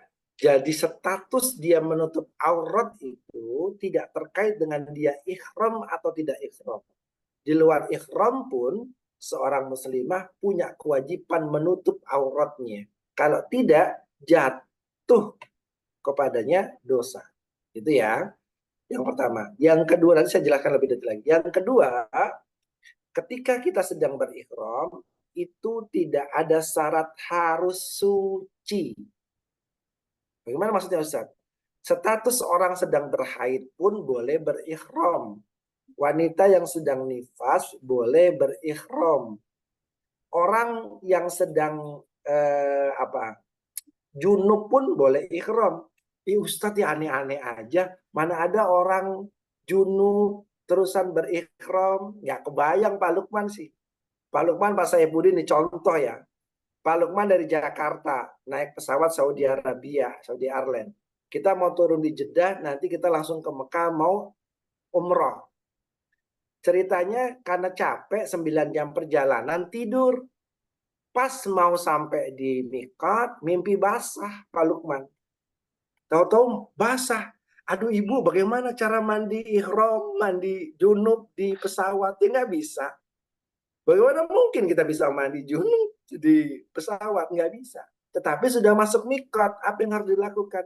Lakukan miqatnya, lakukan niatnya dalam keadaan masih belum mandi junub. Ya, waduh Ustaz, gimana nanti? Ya memang begitu. Sama kejadiannya, misalkan Pak Sudirman. Sekarang ganti Pak Sudirman. Pak Sudirman dari Madinah nih, naik bis menuju Mekah. Perjalanan naik bis 6 jam. Ya, 6 jam karena sudah capek, statusnya sudah ngambil mikot, sudah berniat di Zulhulaifah, di Bir Ali jalan. Perjalanan 2 jam ketiduran. Tidur cukup angler. Ketika 1 jam jelang masuk Mekah, mimpi basah, junub kan, mimpi basah, harus mandi. Bagaimana status ihramnya? Tetap sah, tapi jangan langsung tawaf. Terus bagaimana? Sesampainya di hotel, lepas kain ihramnya, lalu mandi besar, mandi wajib. Selesai, status ihramnya kembali lagi, dia suci untuk melakukan perjalanan tawaf berikutnya. Bagaimana dengan polemik yang ada di masyarakat? Atau kalau kalimatnya itu salah dalam memahami tentang status ihram dan larangan menutup aurat. Jadi menutup aurat itu bukan syarat dalam ihram, tapi menutup aurat itu mau ihram atau tidak ihram juga ya harus menutup aurat. Tetapi kalau auratnya terbuka, ya tidak apa-apa selagi yang melihatnya adalah orang yang berhak melihatnya. Jadi misalkan kalau Mbak Nani dilihat oleh suaminya, boleh. Dilihat sama anaknya, boleh nggak? Boleh.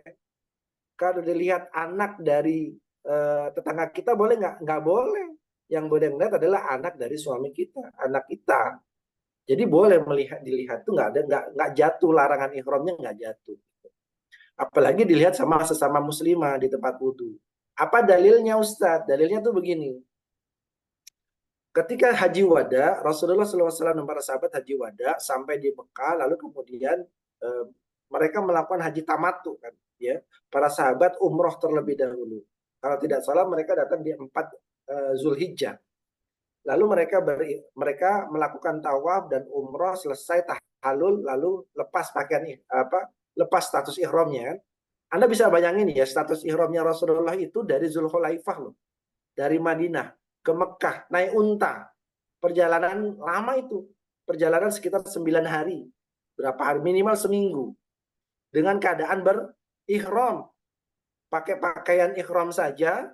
Lah kita cuma 8 jam, 6 jam. Kalau Rasulullah dan para sahabat di era itu, mereka di Zulhulaifah 450 km jauhnya pakai unta, pelan-pelan jalan, ya berhari-hari sampai di kota Mekah. Dan itu berihram. Luar biasa. Nah, ketika Rasulullah balik ke tenda, ketemu dengan Ibunda Aisyah, didapati Ibunda Aisyah dalam keadaan cemberut, dalam keadaan sedih. Loh, kenapa sayang? Kok kamu cemberut? Ada apa? Ya enak, yang lain-lain sudah bisa umroh, yang lain-lain bisa tawaf. Aku kedatangan tamuku, bahasanya gitu. Walah, kamu datang bulan toh. Ya sudah, kalau kamu datang bulan, lepas gelungan rambutmu, ya, lepas maksudnya dilepas gelungan rambutnya, lalu tetaplah berihram untuk melaksanakan haji. Maksudnya gimana? Ya tetap berihram, ihramnya dilaksanakan, dilanjutkan untuk Armuzna, Arafah, Musdalifah, Mina, untuk nanti diwukuf di Arafah, di Musdalifah, dan di Mina. Jadi boleh. Pertanyaannya, Rasulullah melihat rambutnya nggak? Ngelihat, makanya Rasulullah SAW mengatakan lepaslah gelungan rambutmu. Orang-orang kalau kaum muslimah kalau sedang datang haid, untuk menandakan dia datang haid kepada suaminya, ia menggelung rambutnya, digelung begitu. Artinya ia dalam kondisi sedang datang bulan.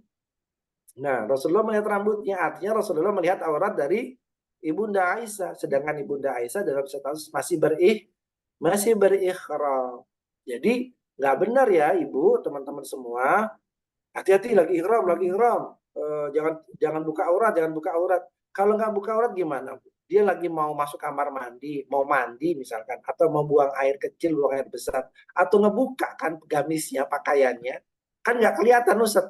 Masalahnya nggak kelihatan kan, ada yang lain yang lihat, kan dia kebuka, yang lihat siapa, yang nggak kelihatan.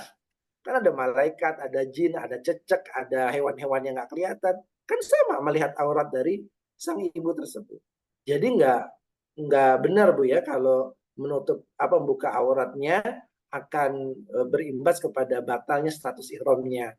Tetapi kalau auratnya terbuka pada saat ia bertawaf, nah itu yang repot. Karena syarat wajibnya tawaf sama seperti syarat wajibnya sholat.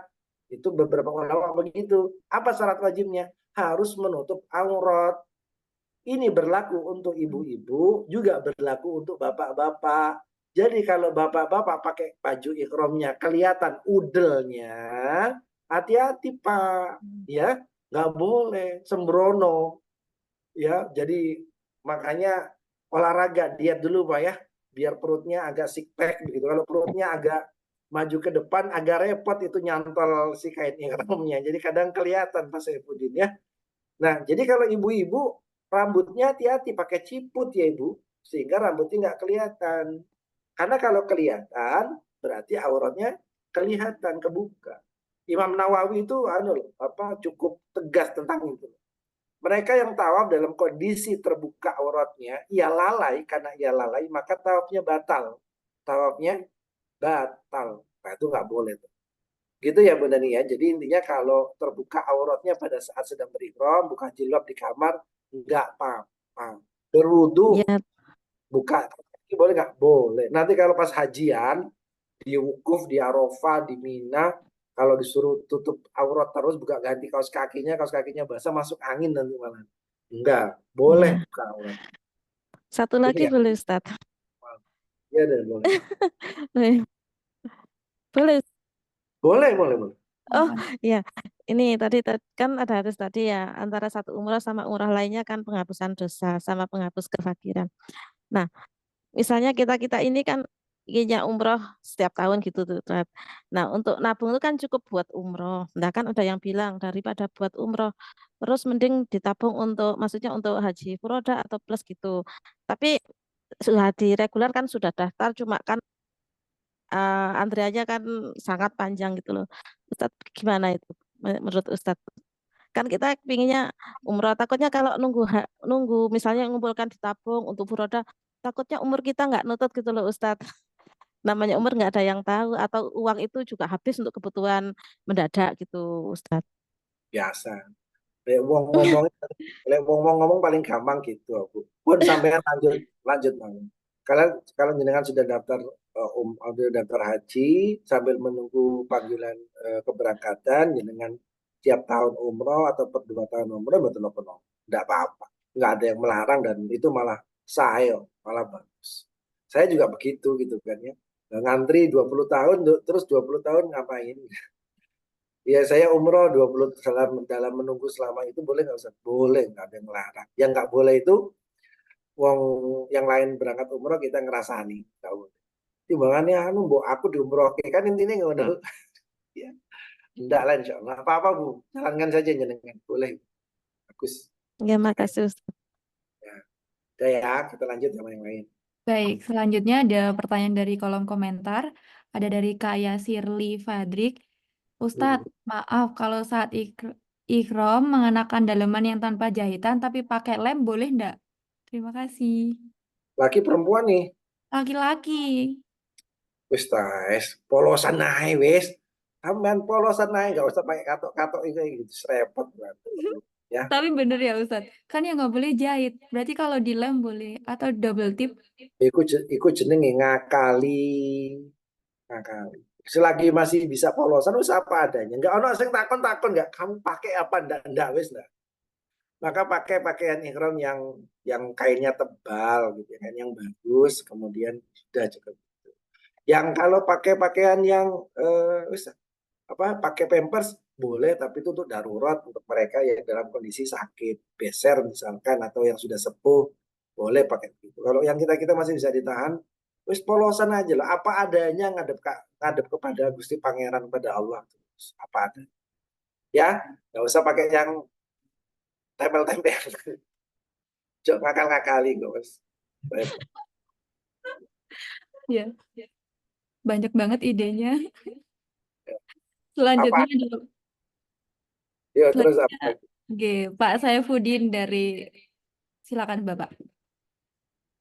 Pak Saifuddin dari tadi ketawa terus merasa. Baik, terima kasih. Assalamualaikum warahmatullahi wabarakatuh.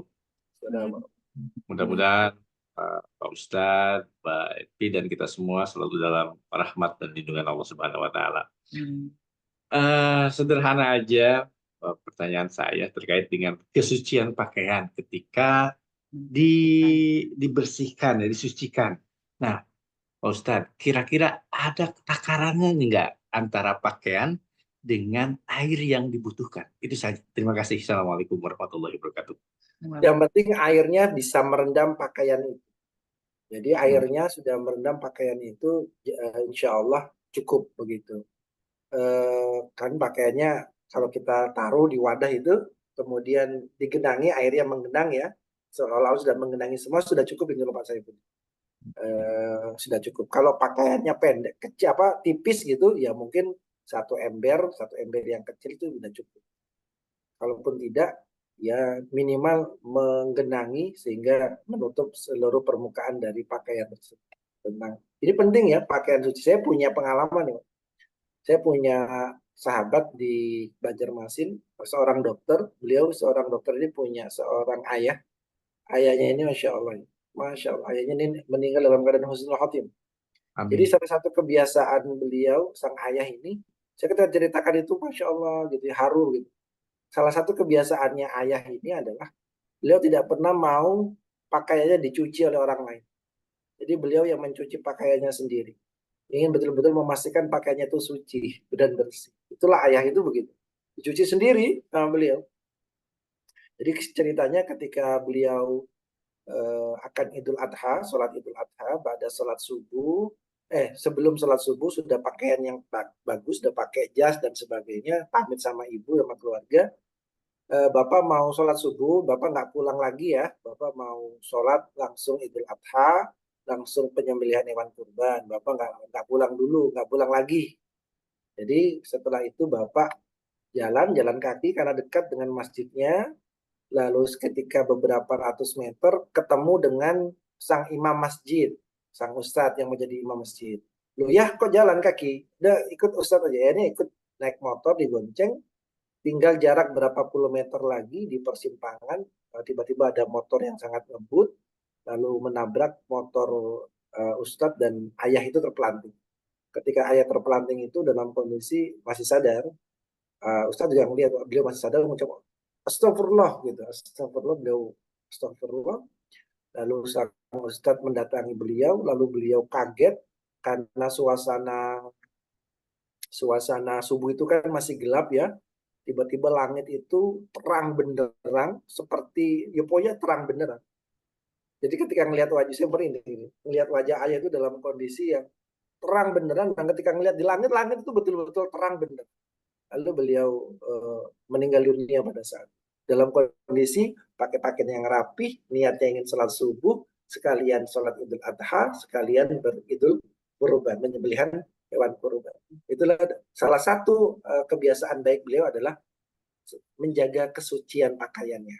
Jadi beliau senantiasa perhatian sekali dengan itu. Mbah saya, Mbah Tiar di Ampel, Surabaya itu, beliau terkenal itu sangat disiplin kalau tentang kebersihan dan kesucian, tentang najis. Nah, ini perlu kita galakkan ya Bapak Ibu, karena kita sekarang ini banyak mengandalkan orang lain, mengandalkan pembantu, bahkan kadang istri kita juga nggak tahu tata cara mencuci pakaian sesuai syariat itu seperti apa. Nah, jadi di mentoring ini semoga kita jadi aware tentang bagaimana mencuci pakaian dengan tahapan-tahapan yang tadi sudah dijelaskan. Allahu a'lam bishawab. Terima kasih Ustaz. Sama-sama Pak Said. Baik, selanjutnya ada pertanyaan lagi dari kolom komentar. Ustadz mau tanya, selama ini dengar dari orang-orang kalau lagi tawaf kentut sambil jalan, wudhunya menggunakan spray air boleh dan sah tidak? Kenapa harus ngambil jalan itu gitu? Kenapa tidak mengambil pilihan yang lain? Keluar dari rombongan, pamit sebentar, ambil ke pinggir, lalu berwudulah dengan cara yang benar. Kalau sambil berjalan rodo repot. Ya, rodo repot. Kalau dia sambil berjalan kan artinya ada beberapa langkah yang dia belum status wudhunya belum sah. Kan begitu toh?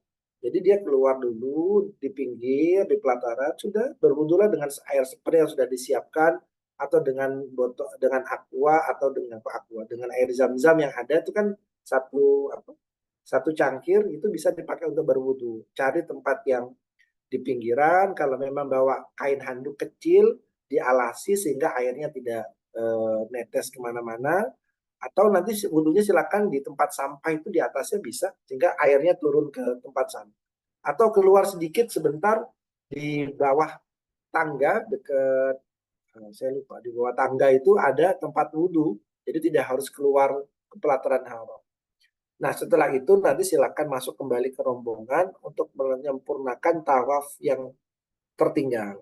Jadi kalau teman-temannya sudah putaran kelima kok batal nih, ya udah keluar dulu, berarti nanti tawaf kelimanya diulang. Tawaf kelima, kalau teman-temannya sudah selesai, kita lagi masih tahu, bilang sama ketua rombongannya, saya menyelesaikan tawaf saya dulu ya. Makanya ibu-ibu, bapak-bapak, ini ingat banget ya, catat banget. Yang namanya umrah itu, yang namanya haji dan umrah itu ibadah personal Pak Ramsi, Pak Lukman. Ya, ingat ya, yang namanya umrah itu ibadah personal, bukan ibadah jam'iyah, bukan ibadah berjamaah. Apa maknanya? Karena dia ibadahnya personal, ibadah pribadi, maka tanggung jawabnya ada dalam pribadi kita masing-masing. Kita harus belajar, yang berwudu ya kita, yang berihram ya kita, yang tahu tentang niat itu kita, yang tahu tentang status ihram itu ya kita, yang lakukan semua kita. Nah, karena ini ibadahnya personal, jangan gantungkan keabsahan dan kesempurnaan ibadah kita kepada satu orang ustadz yang namanya mutawif. Nggak boleh, Pak. Mutawif, ustadz, kayak ustadz juga bisa dampingan misalnya. Ya jangan digantungkan kesempurnaannya ibadahnya dengan kepada saya. Enggak, salah itu. Kita hanya membantu proses dalam bimbingan ibadah. Tapi semua pelaksanaannya personal. Karenanya kalau sedang tawaf kok batal, jangan sampai ada alasan saya nggak tahu doanya. Nggak bisa itu. Nggak diterima oleh syariat. Saya nggak tahu doanya. Lah, kan sebelumnya ada proses belajar. Karena kita sudah niat mau berangkat umrah, harus belajar. Jadi ketika nanti mutawifnya terpisah dengan kita pun, kita tetap bisa melanjutkan putaran tawaf tanpa ada mutawifnya. Pada saat sa'i, itu kan crowded. Ya, crowded lalu kemudian terpisah dari satu rombongan. Nggak apa-apa, karena kita sudah tahu yang harus kita lakukan, nggak apa-apa.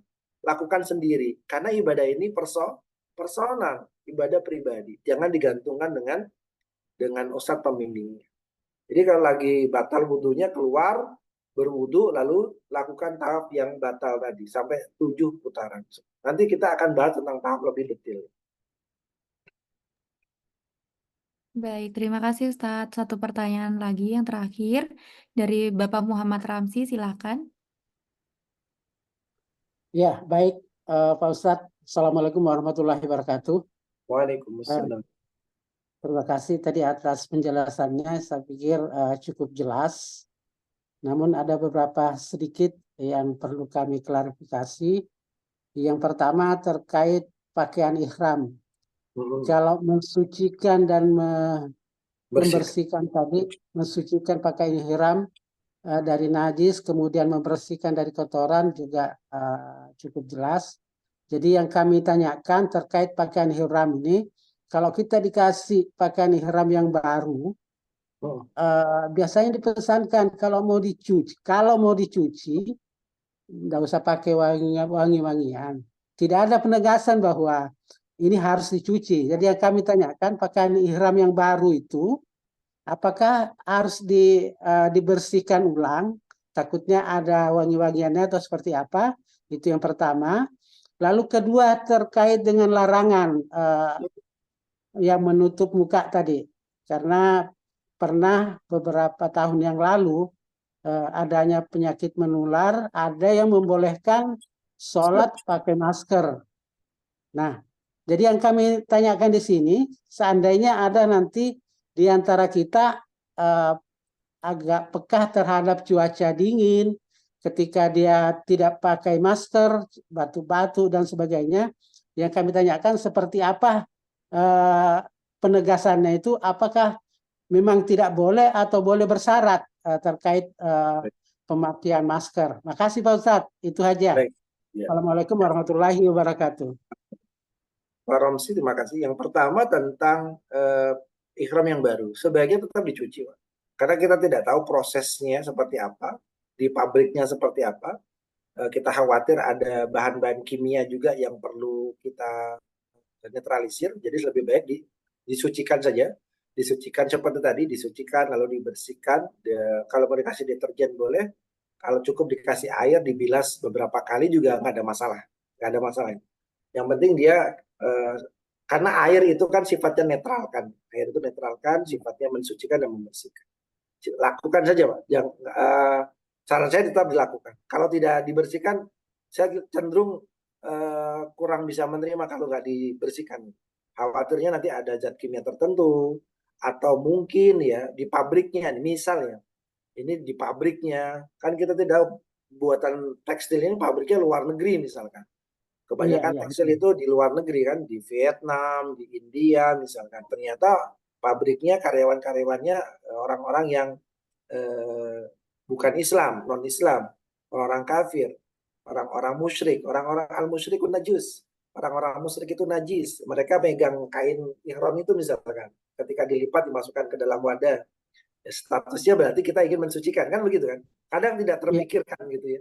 Tapi kita perlu berhati-hati, lebih baik disucikan. Kemudian yang kedua tentang masker. Penggunaan masker itu atau penggunaan sama dengan penggunaan pampers.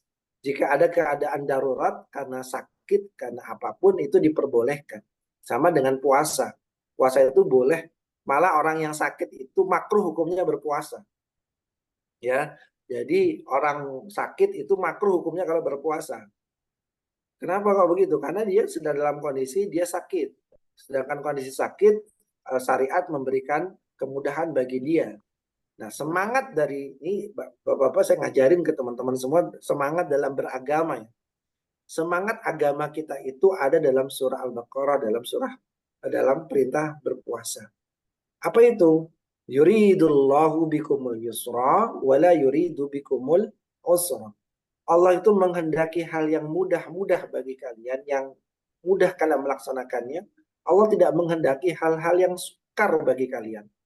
Jadi kalau misalkan dalam kondisi kita sakit, kita dimakruhkan untuk berpuasa. Sama ketika kita dalam kondisi sedang sakit, batuk, yang sangat sensitif dengan keadaan cuaca pada saat itu, lalu masker dapat membantu kita untuk menangani sakit kita, maka penggunaan masker itu justru dianjurkan. Boleh, sama dengan COVID seperti yang lalu. Dengan beser atau kalau bahasa orang tua itu suka pipis ya, sulit menahan pipisnya. Maka pada saat dia berihram di wukuf Arafah misalkan, itu boleh menggunakan pampers. Ya, ada pengecualian dalam kondisi itu. Kecuali kalau kita ngakal-ngakali, Ustadz saya ini ya pakai pampers ya gitu.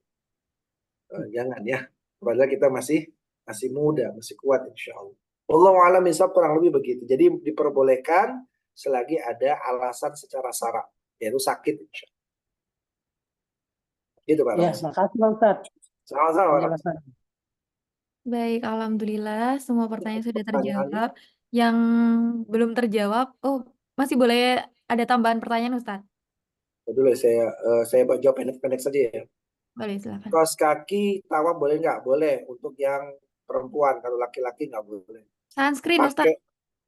kalau pakai sunscreen boleh nggak Ustadz? Pakailah sunscreen itu sebelum berihram. Tapi kalaupun memang pada saat sudah berihram pakai sunscreen sebenarnya boleh. Kalau pakai sunscreennya bahannya tidak menggunakan parfum ya, yang tidak ada parfum.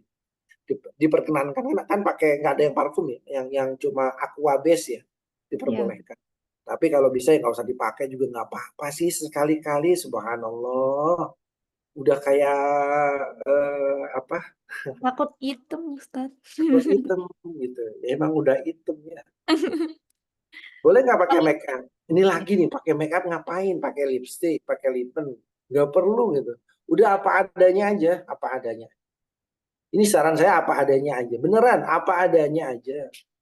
Ya, kenapa Allah itu innallaha la yanzuru ila aswarikum wa amwalikum. Sesungguhnya Allah itu tidak melihat kepada penampilanmu dan juga harta yang kamu miliki.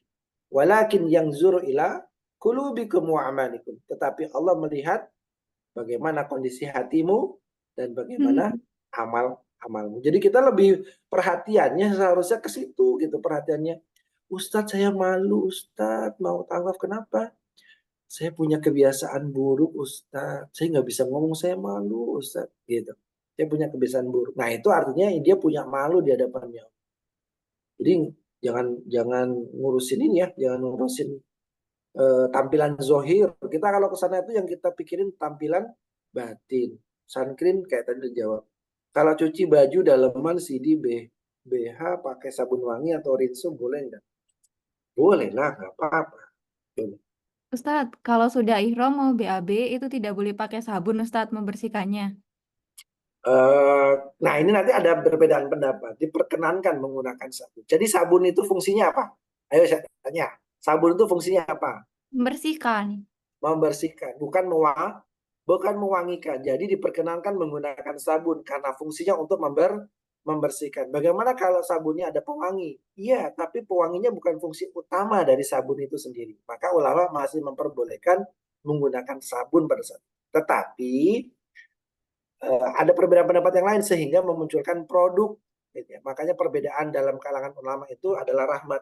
Maka ada produk sabun tanpa wewangian gitu. Silakan gunakan sabun tanpa wewangian, dan itu banyak kok. Dan biasanya di hotel-hotel bintang 5 ataupun bintang-bintang lah yang ada di sana itu ada kok yang sabun tanpa pewangi. Jadi fungsi sabun itu clear ya. Fungsi sabun adalah apa? Membersihkan. Pertanyaannya sekarang, Pak Lukman Hakim, nyalakan audionya. Kalau Pak Lukman Hakim pakai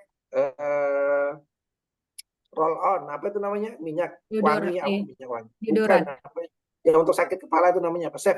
Fresh care. Fresh care. Boleh nggak Pak Lukman? Pak Lukman lagi pusing mikirinnya orang yang di rumah gitu ya. Aduh gimana gitu, lagi kangen. Boleh nggak Pak Lukman pakai fresh care lagi ihram? Boleh Ustadz. Boleh. Kenapa boleh Pak? Karena itu terkecuali untuk obat. Nah, pintar jawabannya. Fungsi utama dari fresh care adalah pengobatan. Sedangkan ada aromanya adalah fungsi ikutan daripada fungsi utama fresh care itu. Jadi boleh pakai minyak kayu putih juga boleh ya. Yang nggak boleh gimana? Pakai minyak kayu putih itu memang minyak kayu putihnya bukan bau eukaliptus, baunya yang lain-lain, yang wangi-wangi. Nah itu artinya udah beda lagi fungsinya. Pintar Pak Lukman. Alhamdulillah. Untuk kain ihram tadi dijelaskan 2 lembar berapa meter per lembarnya. Ini berapa meternya Tergantung tanya. orang. Oh, Pak Lukman mau nanya. Oh, silakan Pak Lukman. Assalamualaikum warahmatullahi wabarakatuh. Waalaikumsalam warahmatullahi wabarakatuh. Semoga Ustadz tetap sehat bersama semua jamaah kita di sini. Amin. Semoga Amin. kita semua bisa kembali lagi ke Baitullah untuk haji dan umroh. Amin. Amin. Rabbal alamin. Singkat aja Ustadz. Misal Ya. ini kan sedang ihram ini Ustadz. Hmm. Kan ada gatal-gatal di tangan atau di kaki gitu. Ya. Nah, tidak sengaja kita garuk-garuk terus, kemudian rontok rambutnya tuh. Bagaimana tuh Ustaz? Ya, kalau rontok rambut karena garuk-garuk itu, dia fungsinya lagi, dia rontoknya karena ikutan garukannya. Jadi bukan niat untuk mencabut dari rambutnya. Jadi nggak apa-apa. Kan kita menggaruk, bukan ingin merontokkan rambut. Jadi rambut itu rontok karena kita menggaruk yang gatal, nggak apa-apa. Boleh. Masih yufanu itu apa sih? Dimaklumi, gitu. Masih dimaklumi, nggak apa-apa. Boleh. Ya, Pak ya. Nggak apa-apa. Makasih banyak. Assalamualaikum. Waalaikumsalam. Boleh nggak Ustadz batal kentut? Pingin ke kamar mandi, hadas kecil setelah ihram? Ya boleh. Kasihan kalau orang nggak buang angin, ya boleh. Nggak apa-apa. Pakai ihram untuk wanita, kalau pakai celana panjang, bajunya tunik, boleh nggak? Boleh, nggak apa-apa. Yang penting tidak membentuk tubuh. Sudah mikot sedang junub, mandi junub lalu kita tidak tahu apakah kena dam dengan sabun atau samponya wangi dan lagi ada rambut yang rontok. Nah, ini pertanyaan bagus nih. Jadi kalau ibu-ibu sedang haid, kan harus mandi kan? Kan haid nggak boleh tawaf ya, tapi sudah berihram. Jadi dijaga ihramnya sampai dia suci. Nah, setelah dia suci dia harus mandi. Setelah itu mandi dia baru bertawaf. Bapak-bapak yang tadi Pak Lukman lagi ihram di bis tiba-tiba mimpi basah. Harus mandi nih kan begitu. Apa yang harus dilakukan? Perhatikan cara mandinya. Nah, perhatikan cara mandinya. Jangan sampai mandi besarnya kita salah sehingga nggak sah, sehingga status kita jadi bukannya suci, masih berstatus bersih saja. Caranya gimana? Ya kita berwudu. Ya kita berniat untuk menghilangkan hadas besar dengan cara mandi. Kemudian kita berwudu, bersihkan tangannya, kemudian umur, kemudian sama seperti berwudu. Setelah berwudu, pada bagian yang akhir, ketika kita akan mencuci kaki, kita tinggalkan sesaat. Lalu bagaimana Ustaz? Ambil satu gayung, siramkan ke bagian kanan, diusap, diratakan ke seluruh bagian kanan tubuh. Ambil satu gayung untuk siram yang sebelah kiri, usapkan, ratakan ke seluruh bagian kiri. Kemudian siram dari bagian atas, ratakan ke bagian rambut sampai ke seluruhnya. Kemudian ambil beberapa air, ratakan ke seluruh tubuh. Tanpa menggunakan sabun atau sampo. Kok bisa begitu Ustaz? Karena proses kita sedang mensucikan. Kalau kita pengen bersuci, maka syaratnya airnya harus suci dan mensucikan. Syarat air suci dan mensucikan itu tidak berbau, tidak ada wanginya, tidak ada rasanya. Jadi nggak boleh pakai sabun, nggak boleh pakai sampo. Setelah rata semua, ibu-ibu baru kemudian cuci kakinya. Cuci kakinya sampai bersih, selesai mandi wajibnya. Ustadz, kita lanjut mandi yang kedua prosesnya dengan menggunakan sabun. Boleh nggak? Boleh. Pakai mandi, pakai sabun, wangi seperti biasa. Fungsinya membersihkan. Jadi yang pertama sudah suci, yang kedua pakai sabun jadi bersih.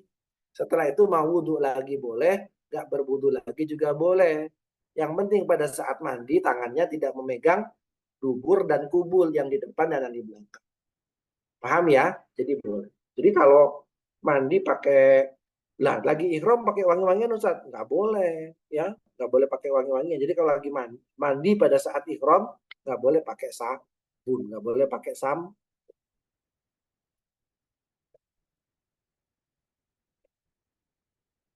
Udah gitu kurang lebih ya, Masya Allah. Deodoran tawas boleh. Ini banyak kali yang bertanya ya, subhanallah. Pak Ustadz, maaf kalau mabuk darat pas ihram terus muntah, gimana? Nggak apa-apa. Minum antimut, tidur selama di bis, nggak apa-apa Ustaz. Doa Bu, nggak. Ya Allah, semoga saya nggak mabuk darat. Syarat umrah harus vaksin meningitis, sedangkan serum diambil dari babi apa? Nah, apakah serum itu betul-betul diambil dari babi? Itu kan perbedaan di kalangan para ahli ilmu ya. Jadi nggak perlu kita masuk ke sana. Karena itu sifatnya kalau kita jadi sifatnya zon, sifatnya prasangka. Ya nggak boleh. Biarkan saja. Kalau memang itu jadi salah perjalanan untuk mengambil vaksin untuk perjalanan haji dan umrah, lakukan dan kita selesai di situ. Kalau nggak nanti kita akan terjebak pada was-was selanjutnya. Jangan-jangan kita nggak boleh riba Ustaz. Iya nggak boleh riba. Tapi pesawat yang kita gunakan ini Ustaz, pesawat ini hasil hutang piutang dari perusahaannya. Ada riba di dalamnya. Jadi bagaimana Ustaz? Saya nggak boleh naik pesawat ini. Nggak boleh. Karena kamu nggak boleh kena riba. Kalau begitu saya naik kapal laut saja Ustaz. Kapal laut pun beli solar, beli bahan bakar. Bahan bakarnya ternyata hasil berhutang Ustaz perusahaannya. Bayarnya tempo. Ada bunga, ada riba dalamnya. Nggak naik kapal. Kalau begitu kau tak usah berangkat, berenang saja sampai ke laut sana. Ya, hati-hati dengan was-was seperti ini sehingga nanti pikiran kita justru tidak penuh. Wallahu a'lam bishawab. Gitu Mbak Reta, kurang lebih sudah jam berapa? Jam 9:30 ya? 10. Ya. Baik. Wallahu a'lam bishawab. Terima kasih Ustadz. Mungkin pertanyaan-pertanyaannya bisa disimpan dulu atau mungkin nanti bisa dipelajarin lagi ya. Nanti slide-nya boleh di ini ya Ustadz. Dibagikan atau gimana tadi? Yang slide mana? Yang slide hari ini. Oh, slide yang ini boleh. Kalau slide hari ini Mas, dan pendek aja. Oke. Yang paling penting itu bukan slide-nya, tapi rekamannya. Teman-teman lihat video rekamannya ini. Kalau slide-nya aja malah teman-teman bingung nanti ini apaan. Itu tadi banyak yang tanya.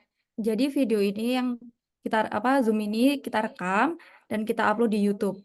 Di YouTube-nya semua bisa Umroh Official. Jadi bisa ditonton kembali di sana teman-teman yang mungkin berhalangan atau yang ingin mengulang kembali materinya. Jangan dibagi linknya karena ini khusus untuk jamaah Umroh SBU. Iya, jadi itu hanya dibatasin untuk yang jamaah Umroh SBU saja teman-teman, seperti itu. Baik, mungkin itu saja bisa kita akhiri. Nanti doa penutupnya akan dipimpin oleh Ustadz Daus, dipersilahkan. Ya, doanya sederhana. Allahumma yassir umurana waftah qulubana. Ya Allah, mudahkan seluruh urusan kami. Waftah qulubana, dan bukalah pintu hati. Kenapa yang perlu dibuka? Karena Allah ingin memasukkan rahmat, pemahaman, kelemah lembutan dalam batin kita. Salah satu ciri orang yang mendapatkan rahmatnya Allah itu hatinya lemah lembut, mudah menangis, mudah tersentuh nasihat, tidak mudah marah, gampang memaafkan. Allahumma yassir umurana waftah qulubana. Sampai ketemu di Baitullah. Mohon maaf atas segala kekurangan. Saya undur diri untuk istirahat terlebih dahulu. Maraton ini dari hari Jumat, Sabtu, Minggu pagi, Minggu malam. Makasih Pak Ustadz. Ya, semangat ya semuanya. Assalamualaikum. Terima kasih Pak Ustadz. Terima kasih. Bapak Ibu.